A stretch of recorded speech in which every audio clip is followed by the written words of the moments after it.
Hoy vamos a ver el verbo sum.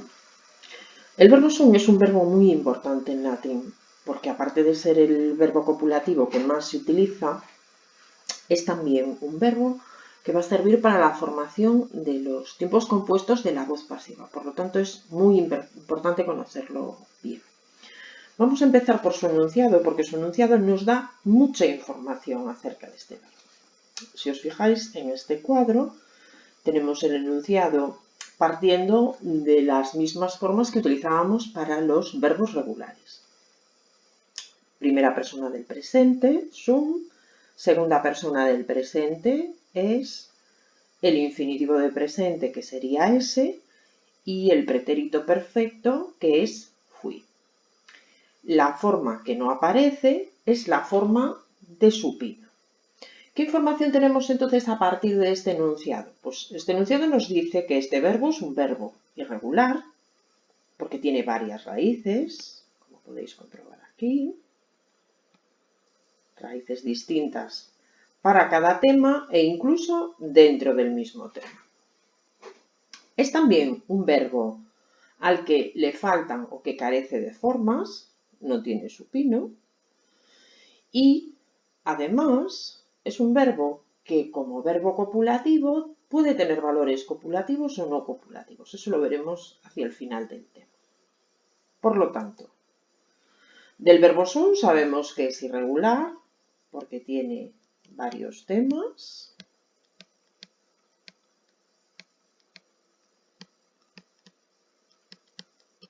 Sabemos que es un verbo defectivo porque no tiene supino.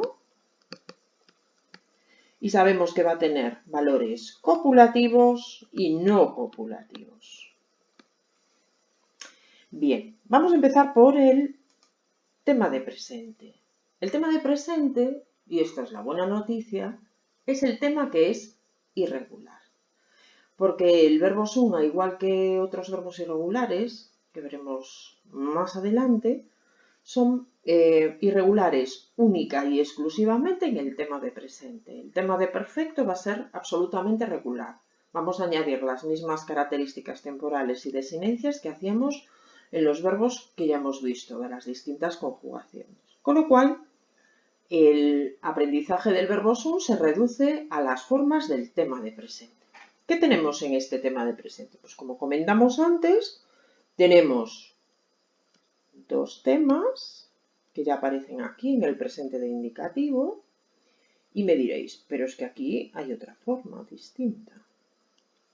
Bueno, realmente la forma es y la forma er son el mismo tema, pero con un fenómeno fonético que provocó el cambio de S a R. A ese cambio se le denomina rotacismo. ¿Vale? Veremos a continuación en qué consiste ese rotacismo.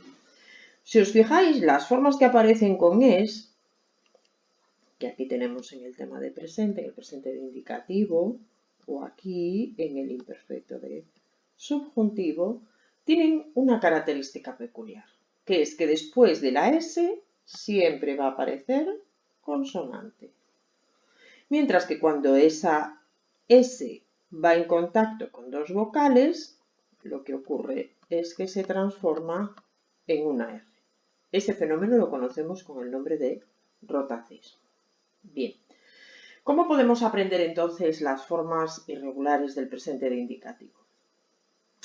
Para el presente de indicativo podéis utilizar como referencia el verbo ser en francés, que tiene prácticamente las mismas formas en muchas de sus personas. Je suis, tu es, il est, nous sommes, vous êtes, ils sont. La característica es que se combinan las dos raíces de forma un poco irregular, porque no se corresponde con personas de singular o personas de plural, personas de primera o personas de tercera. Ya veis que aquí tenemos primeras personas, pero también tenemos tercera, y lo mismo ocurre con la raíz de es. Es por tanto la forma del verbo más irregular. Este mismo tema, el tema con S, aparece también en el presente del subjuntivo, pero si os fijáis, el presente del subjuntivo ya tiene una única forma en todas sus personas y utiliza como característica para el subjuntivo la característica I que veremos también en otros verbos irregulares. En el caso del imperfecto de indicativo es prácticamente igual que el imperfecto de indicativo en castellano, con el rotacismo. En el futuro imperfecto utiliza desinencias muy parecidas a las del futuro de los verbos de la primera y de la segunda conjugación. Recordad que en aquel caso utilizábamos bo, bi y bunt. Y aquí las desinencias serían prácticamente las mismas sin la característica B. Y por último nos queda el imperfecto de subjuntivo, que sigue, a pesar de ser un tiempo irregular, sigue la norma que utilizábamos para cualquier verbo de cualquier conjugación. ¿Cuál era la característica? Pues decíamos que partiendo de su enunciado, simplemente con añadir las desinencias ya formábamos el imperfecto de subjuntivo. Y esto es lo que ocurre en estas formas verbales. En estos cuadros tenéis la traducción para el verbo ser. Recordad que este verbo va a tener distintos significados según su uso copulativo o no copulativo. Lo único que hay que hacer es trasladar la forma verbal al verbo estar, al verbo haber o al verbo existir. Bien, en resumen, para el tema de presente, por tanto, tenemos tema con S, tema con es y tema con er. Recordamos que este forma parte del rotacismo. Bien, sabemos que el tema en S se utiliza en los presentes, de indicativo y de subjuntivo. El tema con es se utiliza en el presente de indicativo, aunque no en todas sus formas, y en el imperfecto de subjuntivo. Y por último, los temas con er, con rotacismo, se utilizan en el imperfecto de indicativo y en el futuro imperfecto. Bien, a continuación vemos el tema de perfecto. Voy a pasar rápido por él porque, como ya hemos dicho anteriormente, se trata de un tema absolutamente regular. Si os fijáis, por ejemplo, en el perfecto de indicativo, lo único que hemos hecho es coger el tema que tenemos en el enunciado y añadimos directamente las desinencias. Las desinencias de cualquier perfecto de indicativo, de cualquier verbo regular. Fui, fuisti, fuit, fuimos, fuistis, fueron o fuere. Las dos desinencias de tercera persona. Lo mismo que comenté antes, las traducciones están hechas también para el verbo ser.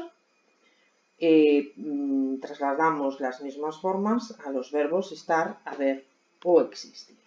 Bien, y por último abordamos entonces cómo y de qué manera debemos traducir el verbo ser dependiendo de la estructura que aparezca en la frase. La habitual del verbo ser es que aparezca con atributo.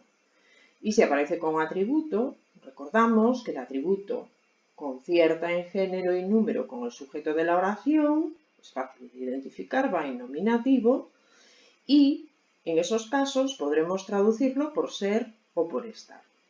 La diferencia de utilizar uno u otro dependerá de si se trata de una cualidad permanente o si se trata de algo momentáneo. Y por último, cuando hablamos de la construcción sin atributo, normalmente este tipo de construcciones se dan con complementos circunstanciales de lugar o de otro tipo en los que no hay atributo. Y entonces sí que podemos utilizar también la forma estar, pero las más habituales son la forma haber y existir. Vamos a ver unos ejemplos. Fijaos en castellano en estas tres oraciones que ponemos como ejemplo. El teatro estaba lleno, el día era luminoso o la gente estaba en la calle. Es evidente que en la primera y en la segunda oración tenemos unas construcciones con verbos copulativos, ¿no? Tanto el verbo estar como el verbo ser en la segunda tienen una construcción copulativa en la que aparece un atributo, lleno y luminoso. Frente a la gente estaba en la calle, en la que tenemos el verbo estar, pero en este caso ya no es copulativo, es un verbo intransitivo, no hay identificación entre gente y en la calle, porque en la calle es un complemento circunstancial de lugar. Bien, ¿cómo trasladamos esto al latín? Pues ponemos el ejemplo que aparece aquí al final en el cuadro. In agro, un complemento circunstancial de lugar con la preposición y el ablativo. Equi, nominativo de plural sujeto. Y el verbo en imperfecto de indicativo. Era tercera de plural. Concordancia, por tanto, sujeto del verbo. El verbo no tiene atributo. ¿Qué posibilidades tenemos entonces a la hora de traducir? Según el cuadro que mencionamos antes, podíamos traducirlo por el verbo estar, por haber o por existir. La diferencia en la construcción es que si utilizamos el verbo estar, podríamos traducirlo por los caballos estaban en el campo, y si utilizamos el verbo haber o el verbo existir, tendremos que colocar el verbo al principio, el sujeto a continuación y por último el complemento circunstancial. Recordamos que el verbo haber tiene en estos contextos un valor impersonal. Lo único que vamos a hacer es ponerlo en el mismo tiempo que está el verbo en latín y lo único que va a cambiar es la persona gramatical. Si os fijáis aquí, el verbo está en tercera de plural, pero sin embargo en castellano lo traducimos en tercera de singular, porque las construcciones impersonales, una de las formas de identificarlas, es porque solo pueden ir en tercera persona de singular, nunca en plural. Y esta sería la forma más correcta de realizar la traducción de un verbo sum sin atributo, sin valor copulativo. El verbo sum tiene otros valores añadidos, pero que cuando no tiene atributo, pero que no son objeto de este curso. Quedamos simplemente con estas dos ideas principales, porque más adelante veremos otros usos que puede tener el verbo sum con otros casos y otros valores, siempre que no haya atributo.